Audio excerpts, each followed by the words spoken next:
دفاع خواجہ آصف کا بڑا بیان۔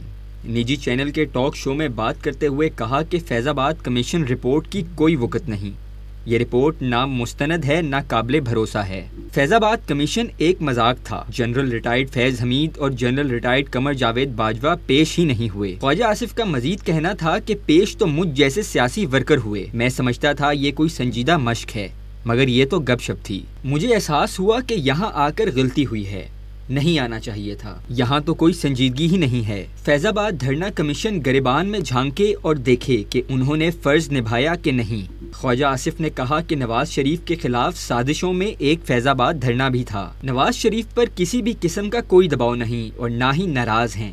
سینے پر ہاتھ رکھ کے کہتا ہوں کہ ایسی کوئی بات نہیں۔ حکومت 100% نواز شریف کی گائیڈنس سے چل رہی ہے۔ خواجہ آصف نے مزید کہا کہ سوشل میڈیا پر پرانی ویڈیو کو اپلوڈ کر کے موجودہ حکومت پر الزامات لگائے جا رہے ہیں۔ فیک نیوز ایک مسئلہ ہے۔ پی ٹی آئی کا آفیشیل اکاؤنٹ امریکہ سے آپریٹ ہوتا ہے۔